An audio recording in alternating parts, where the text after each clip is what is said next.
일본군 위안부 피해자 이용수 할머니가 어제 기자회견을 열고 위안부 문제를 국제사법재판소에서 해결하자고 호소했습니다. 이어서 오늘 오전에는 하버드대 온라인 세미나에 강연자로 나서서 위안부 피해를 증언하기도 했습니다. 외교부가 신중히 이 문제를 검토하겠다고는 했지만 실제 국가 분쟁이 제소를 통해 해결되기는 쉽지 않다는 전망입니다. 어떤 절차들이 필요하고 또 실현 가능성은 얼마나 되는지 전문가와 함께 짚어보겠습니다. 양기호 성공회대 일본학과 교수 나와 있습니다. 안녕하십니까? 네, 안녕하세요. 자, 이용수 할머니가 어제 이제 국제사법재판소에 이 위안부 문제를 좀 해결하자라고 이렇게 호소를 했는데 말이죠. 오늘 아침에는 하버드대 온라인 세미나에서 위안부 피해 피해 상황을 고발하기도 했어요. 국제적으로 우리 일본의 위안부 상황을 잘 알지 못하고 있는 건가요? 어떻습니까? 네, 그렇습니다. 이제 램지어 교수도 그런 말을 했는데, 그러니까 이게 일본 내에서도 그렇고 미국 내에서 상당히 이 부분이 이제 예를 들면 위안소를 설치한 것이 민간업자가 했느냐 아니면 일본 군이 직접 했느냐 하는 문제, 네. 또는 이제 이것이 강제 동원이었느냐, 강제 연행이었느냐, 또는 이제 이게 일종의 이 상행이었느냐에 대해서는 굉장히 우익들의 그런 주장들이 일본 내에서도 난무하고 있고 또 미국의 일부 학자들도 동조하는 그런 모습들이 있거든요. 그런데 사실은 이제 그것은 이제 전혀 사실이 아닙니다. 그러니까 1990년대부터 여러 가지 많은 조사가 이루어졌고 유엔 산하에 이제 1990년대에 뭐 2개 보고서가 나왔는데요. 거기는 이제 성노예였다는 것, 그다음에 강제적으로 연행됐다는 것에 대해서 확실하게 입증이 됐습니다. 그러니까 그 사실 여부에 대해서 아직까지 이렇게 논란이 빚어지고 있는 것은 사실 이 문제에 대해서 일본이 사죄의 진정성이 없는 게 아닌가 하는 그렇게 조금 해석할 수밖에 없습니다. 지금 기자회견 장면이 이제 화면에 나오고 있는데 그 기자회견 단상에 지금이 아니면 얼마를 더 기다려야 합니까?라는 그 문구가 써 있었거든요. 이게 어떻게 보면 할머니들이 정말 억울한 심정을 그대로 보여주는 게 아닌가 싶어요. 그동안에 그런 말씀하신 결정적인 증거들이 있는데도 불구하고 이를 알리기 위해서 노력했지만 결과적으로는 할머니들 입장에서는 전혀 바뀐 게 없는 그런 상황인 거잖아요. 맞습니다. 지금 이제 살아 계신 분이 15분밖에 안 계시거든요. 예. 그나마 이제 이용수 할머니가 아직 건강하셔가지고 여러 가지 활동을 하고 계시고요.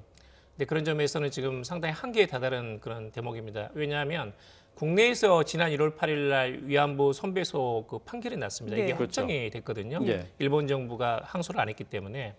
그런데 이제 1억 원씩 이렇게 피해자들한테 배상을 하는 건데 일본 정부는 이제 그 일본국 정부가 한국 내에서 재판에서 피고가 될 수 없다는 주권 면제 원칙을 강조하면서 이 부분에 대해서 일체에 배상할 수 없다, 사죄할 수 없다는 입장이거든요. 근데 우리 쪽으로는 어떠냐, 한국 정부로서도 상당히 지금 쉽지 않습니다. 그러니까 국내에 있는 일본 정부의 자산, 예를 들면 상업용 자산 같은 것은 압류할 수 있습니다. 그런데 일본 정부의 공공 자산에 대해서는 그건 비엔나 협약에 의해 가지고 금지돼 있거든요. 국제법 위반이 됩니다. 그런 점에서는 이 피해자가 일본 정부하고 한국 정부 사이에서 약간 샌드위치가 되어 있는 그런 대목이죠. 그리고 또 하나는 아까도 이제 그런 그 억지 주장이 있었습니다만은 일본 내에서도 그다음에 미국 내에서도 일부 학자들이 사실은 그것이 강제 연행이 아니었다. 그것을 입증할 만한 증거는 아직까지 발견되지 않았다라는 식의 주장이 난무하고 있거든요. 그런 점에서는 여기까지 한계였으면 정말 이건 사법부의 한계 또는 어떤 그 입증의 한계라는 것이 왔기 때문에 국제법정에 가가지고 아시죠? 국제사법재판소에서 시비 비비를 가려가지고 확인하자라는 것을 이제 마지막에 수단으로서 이용수 할머니가 호소를 하고 있는 그런 그 국면입니다. 이용수 할머니가 이제 국제사법재판소 제소를 호소를 했는데 외교부도 기자회견 이후에 곧바로 입장문을 내고 신중히 검토하겠다 이렇게 입장을 밝혔어요. 사법재판소 제소를 외교부가 검토하겠다라고 하는 것도 전향적인 것으로 평가를 해야 됩니까? 사실은 이제 전례 없는 그런 상황입니다. 그러니까 국제사법재판소에 제소한다는 것을 검토한다는 것은 지금까지 없었거든요. 상당히 이제 새로운 그런 분위기인데요. 사실은 그 국제사법재판소로 간다는 것은 지금은 그 정부만이 할 수 있습니다. 그러니까 지금 기자회견 하신 것은 그건 추진위원회죠. 추진위원장으로서 한국 정부하고 일본 정부가 국제사법재판소로 가자는 것인데 이 부분이 참 쉽지 않습니다. 왜냐하면 이제 한국 정부로서는 이 국제사법재판소로 일본이 제소하려고 의도했던 강제징용 대법원 판결 문제가 있거든요. 그리고 지금 위안부 피해자 할머니가 요구하고 있는 이 위안부 문제. 또 뿐만 아니라 일본이 세 차례에 걸쳐서 한국에 요구했던 독도 문제도 있습니다. 그러니까 한국 정부로서는 선별적으로 이것을 할 수는 없습니다. 만약에 한국 정부가 나서 가지고 ICJ 국제사법재판소로 가자고 한다면 네. 독도는 안 되고 위안부는 된다. 강제징용은 안 되고 위안부는 된다라고는 할 수는 없습니다. 네. 그래요. 근데 그럴 경우에는 독도 문제가 있습니다. 이것은 이제 사실 역사적으로 국제법적으로 우리 자국의 영토이기 때문에 이걸 국제사법재판소 간다는 것 자체가 이상한 겁니다. 네네. 근데 강제징용 문제는 이미 판결이 났는데 이 대법원 판결이 났지만 이것을 국제사법재판소로 가지고 가게 되면 거기는 여러 가지 항목을 다룹니다. 예를 들면 1910년부터 45년까지 이게 합법이었는가 불법이었는가의 문제. 예. 그다음에 이제 1억 원 보상금이 이게 적절한가의 문제 등을 다루게 됩니다. 그런데 이건 중재위원회 같은 경우는 3명이고 국제사법재판소는 한국인 판사가 1명 들어가면 16명이거든요. 그럼 이 사람들이 식민 통치가 합법인가 불법인가에 대해서 그것을 판단을 하게 되는 겁니다. 네. 아, 만약에 그게 합법이었다는 식의 만에 하나 그런 일은 저는 없다고 봅니다만 그럴 경우에는 이것은 대한민국의 헌법 전문에 나와 있지 않습니까? 3.1운동하고 상하이 임시정부가 대한민국의 건국의 이념인데 그 정통성 자체를 해외에 있는 외국의 3명의 판사, 16명의 판사가 판단하게 되는 것을 예. 그런 리스크를 걸 이유가 없는 것이고 그래서는 아, 안 그래요? 되는 겁니다. 아, 네, 그런데 이제 이 부분에 대해서 한국 정부가 그러면 위안부 문제는 이건 분명히 승소 가능성이 높기 때문에 이 부분을 가져가자고 한다면 그러면 일본 측에서는 독도 문제나 왜 강제징용을 가지 않느냐라는 것에 대해서 지금까지 집요하게 그걸 요구를 해왔거든요. 예, 예. 근데 그런 부분을 총체적으로 판단할 수밖에 없는 그런 상황입니다. 아. 근데 일각에서는 이 문재인 대통령이 올해 그 신년 기자회견에서 2015년에 그 한일 정부 간에 있었던 위안부와 관련된 그 합의 내용을 인정한다라고 하면서 이 문제를 법적으로 해결하기보다는 외교적으로 푸는 것이 중요하다라고 얘기를 했기 때문에 실질적으로 과연 이게 국제사법재판소로 갈 수 있을까 여기에 대해서 좀 회의론을 주장하는 사람들도 있더라고요. 저는 이제 기본적으로 한국 외교부에서는 한일 간의 쟁점을 국제사법부 또는 이제 국제 어떤 법정의 무대로 가져가지는 않는다는 것이 기본 원칙으로 알고 있습니다. 예. 근데 그것은 사실은 말은 쉬운데 예. 만약 국제법적으로 가져가게 되면 여러 가지 문제가 있습니다. 예를 들면 이제 이건 질 수는 없습니다. 그건 독도든 예를 들면 위안부 문제도 우리가 질 수가 없기 때문에 국제 로펌들의 리스트를 전부 다 확보를 해야 됩니다. 네. 근데 그것은 부른 게 값입니다. 아. 이건 정말 질 수는 없거든요. 예. 그러면 수많은 비용이 들고 또 그 과정에서 2년 정도 시간이 걸리는데 그 과정이 나올 때까지 특히 ICJ에서는 국제사법재판소에서는 그 과정이 투명하게 공개됩니다. 예. 그러면 일본 내에서는 일본이 의도하지 않았던 그런 위안부 문제 국제 쟁점하고 또다시 이제 복원되는 겁니다. 복구되는 겁니다. 그러니까 일본으로서는 굉장히 외교적인 패착이 될 수밖에 없죠. 예. 이것은 굉장히 꺼립니다. 또 그 과정에서 한국 정부는 일본에 대해서 우리 국민도 마찬가지로 굉장히 반감이 커지게 됩니다. 이건 잔혹한 어떤 그 전시 성범죄 사건이었기 때문에 이건 반인도적인 사태이고 네. 그리고 일본 내에서도 일본인들의 자존심을 건드리는 데 대해서 반성과 함께 반감도 굉장히 커집니다. 예. 그러니까 사실 2년 끝난 다음에 이 문제를 정리를 하자는 것은 일리가 있지만 또 한편으로는 한일 양국 정부와 국민 간에 일종의 대결전 같은 양상으로 되는 겁니다. 예. 그러면 이것이 장기적으로 이 문제를 해결하는 데 도움이 될 것인가에 대해서는 조금 더 냉정하게 판단해야 되지 않을까 그런 생각입니다. 네.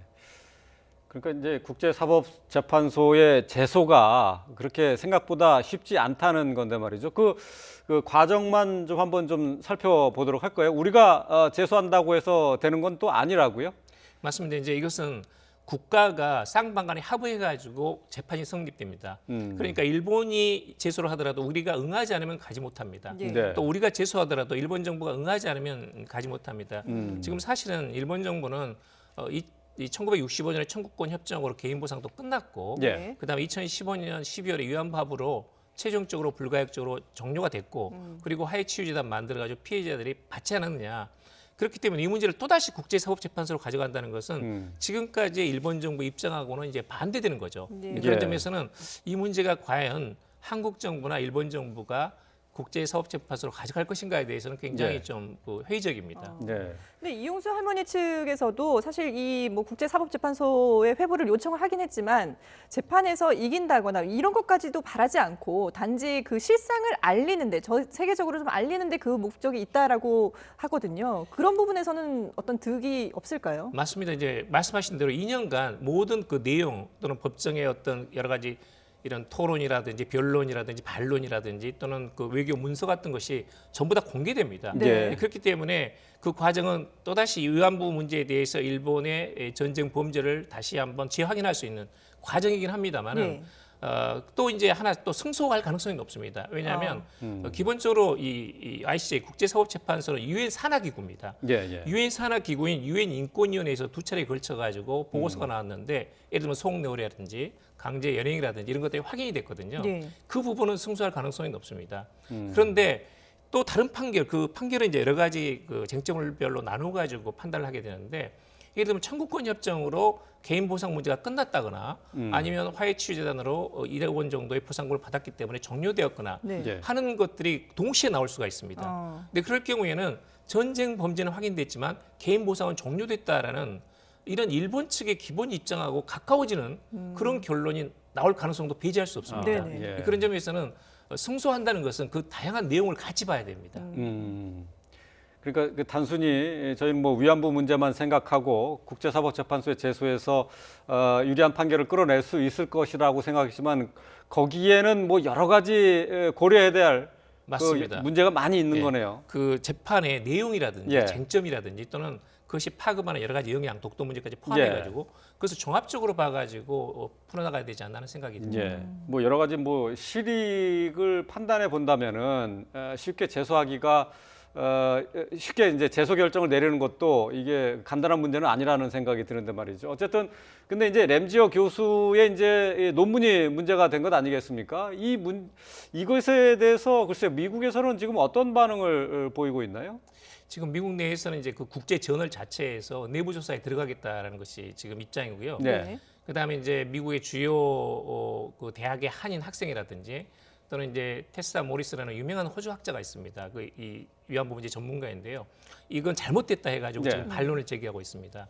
그러니까 이제 그 램지어 교수의 주장은 뭐냐면 기본적으로 위안소라는 것은 민간 업자가 설치했다는 겁니다. 네. 네. 또 하나는 이제 이것은 상호 간의 계약에 따른 그 상행이었다는 겁니다. 근데 사실은 이것은 1990년 이전에 일본의 정부 입장으로 돌아가는 것이고 이미 1993년이 되게 되면 고노다마에서 이것은 본인의 뜻에 반해가지고 강제성이 있었다는 것이고 예. 일본군이 관여한 상태에서 유한소가 설치됐고 관리되었다는 겁니다. 그러니까 일본 정부의 입장마저도 이 반대 입장에서 이것을 말하자면 그 진실을 무너뜨리면서 거기에 대해서 30년 전 입장으로 되돌아가고 있는 겁니다. 네. 이런 점에서는 적어도 좀 학자로서의 논리적인 객관성, 중립성이 제대로 지켜지지 못했다는 점에서는 좀 예. 아쉬운 대목입니다. 예, 알겠습니다. 들면 들을수록 정말 역사를 왜곡하는 이런 상황이 참 답답해지는데요. 해결하기도 좀 쉽지 않아 보여서 더 어려움이 있을 것 같습니다. 네, 지금까지 양기호 성공회대 일본학과 교수와 함께했습니다. 잘 들었습니다. 네, 감사합니다.